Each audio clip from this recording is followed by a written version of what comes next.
సుమన్ టీవీలో మీ personal and business promotions కోసం కింది నెంబర్కి కాంటాక్ట్ చేయండి. బాధపడి దెబ్బలు తగిలి నా ప్రాణం పోయే పరిస్థితి వచ్చింది.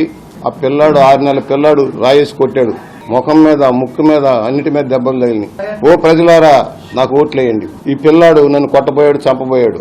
ఈ పిల్లాడి మీద 307 వేయండి. వీలైతే చంద్రబాబు గారిని, లోకేష్ బాబు గారిని కూడా జైల్లో పెట్టించండి.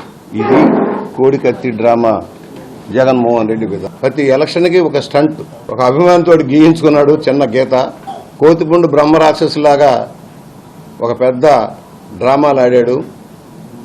సానుభూతి పొందాడు, ఓట్లు వేయించుకున్నాడు. ప్రజలకి మాడు బాలు కొట్టేశాడు. 19 ఎలక్షన్లో బాబాయిని చంపించిన వాళ్ళని కాపాడుకుంటున్న ఈ ముఖ్యమంత్రి, ఈ రోజుకి కూడా సిబిఐని ముందుకు సాగనీయకుండా ఆపిన ముఖ్యమంత్రి, గొడ్డలి వేటిని గుండెపోటుగా చిత్రించిన ఈ ముఖ్యమంత్రి ఇలాంటి కపట నాటకాల ఆటంలో అగ్రగణ్యుడు. మేము అడుగుతా ఉన్నాను, అసలు ఏమిటి నీ యాత్రల్లో వేల మంది పోలీసులు పెట్టుకుంటున్నావు, ఎక్కడికి వచ్చినా చెట్లు నరికిస్తున్నావు, పెద్ద పెద్ద బారికేడ్లు కట్టించుకుంటున్నావు, ప్రజలకు అందరిన ఎత్తులో బస్సులు నుంచుంటున్నావు, పరదాలు సరాసరి. వాళ్ళు కరెంటు తీయటం ఏంటి? నీ కుట్రలో భాగం కాదా? ముఖ్యమంత్రి స్థాయిలో ఉన్న వ్యక్తి పర్యటిస్తుంటే 3 గంటల పాటు కరెంటు తీశారా? అప్పుడే గులకరాయి వచ్చి కొట్టిందా? గులకరాయి 3 రోజుల్లో విచిత్రం జరుగుద్దని మీ నాయకుడు చెప్పాడు, కేతిరెడ్డి గారు.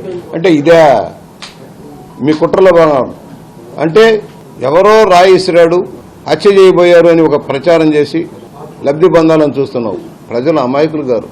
నీ కపట నాటకాలు తెలిసిపోయాయి ప్రజలందరికీ. ప్రభుత్వ ఆసుపత్రికి వెళ్ళాడట. చాలా కార్పొరేట్ ఆసుపత్రులు ఉన్నాయి విజయవాడలో. ఆయన పర్యటించే ఏరియాలోనే పెద్ద హాస్పిటల్ ఉన్నాయి. ప్రభుత్వ ఆసుపత్రికే వెళ్లి పాపం ఆపరేషన్ థియేటర్లో అదేదో పెద్ద బుల్లెట్ గాయాలు తగిలినట్టుగా ఒక నాటకం, ఫోటోలు తీసి టీవీల నిండా ఫోటోల నిండా ప్రదర్శన. ఒకవేళ ఎవరైనా వాస్తవంగానే రాయిసినా అది తప్పే, కానీ నీ నాటకంలో భాగమైపోతుంది ఇదంతా కూడా. ప్రజల సానుభూతి కోసం, ప్రజలను తప్పుదారి పట్టించడం కోసం నువ్వు వాడుతున్న నాటకంలో ఇది భాగం. కారణం, నువ్వు ఏదైతే వేసావో ఇవి ఇలాగే ఉంటాయి, నీ నాటకాలన్నీ ఇలాగే ఉంటాయి.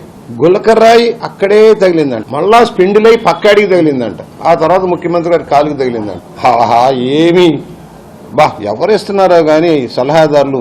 మరి 40 మంది సలహాదారులు ప్రభుత్వ ఖర్చుతో అలాంటి మంచి సలహాలు ఇస్తూ ఉన్నారు. పోలీసు యంత్రాంగం ఏమైంది? గాడిలు కాస్తుందా? మీ పోలీస్ కమిషనర్ గాడిలు కాశాడా? ప్రతిపక్షాల మీద తప్పుడు కేసులు పెట్టి జైళ్లకు పంపించే శ్రద్ధ ముఖ్యమంత్రి రక్షణ మీద లేదా అని అడుగుతా ఉన్నాం. ముందు డీజీపీని సస్పెండ్ చేయండి, పోలీస్ కమిషనర్ సస్పెండ్ చేయండి. ఏమి చెప్పుకొని ప్రజల్లోకి వెళ్తారు? ఏమి సాధించారని?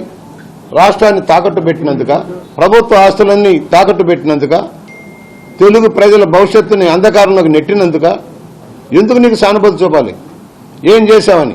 సంక్షేమం ముసుగులో దోచేసావు రాష్ట్రాన్ని. ఒక్క లెక్కర్లోనే 50,000 కోట్లు దోచేసావు.